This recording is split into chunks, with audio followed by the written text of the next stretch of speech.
Hey, how are you, Beer Man and Plant Man? Have another flower for you, or annual, I should say. These are Dianthus. Really cool plant. Some of the flowers have really nice detail. Okay. The thing with Dianthus is that you can plant them in the fall, just like pansies or violas. They survive the winter. These were planted in the fall. And right now they're looking amazing. So it's the end of May. Memorial Day was yesterday. This bed's very weedy. Thank God I'm not responsible for this. But Dianthus, I mentioned this in the video with the violas. Dianthus are awesome because the deer won't eat them.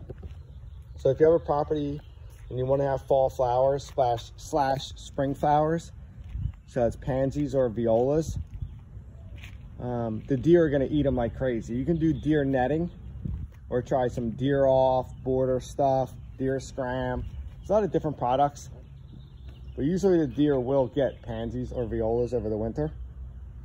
Dianthus, they won't eat them. So folks will use Dianthus instead, but the Dianthus needed to be warm. When I posted that video of the violas, it was like mid-March, I think, and it was cool. And man, they were looking awesome. Dianthus are just gonna have a bunch of leaves and buds until it starts warming up, and then the flowers start opening. That's what's going on right now. The kicker with that is these need to be pulled out like last week for summer flowers. So Dianthus don't start looking awesome until they're time to be ripped out. So their time, their bang for their buck, their ROI, very short window of time on the calendar, in my opinion. You could leave these go for a little bit longer. If they were in the shade and they were irrigated, you probably could let them go all summer, to be honest. But out here in the sun, they will get cooked, but it takes them longer to get cooked than the pansies or violas. So you can leave them in longer, but the longer you leave them in, the less availability of summer annuals you're gonna have in June, and then it's hotter. So it's harder for the summer annuals to get established and roots in the ground before the real heat starts setting in.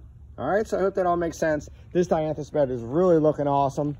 It's just a darn shame because they need to get ripped out now. All right, have a good one.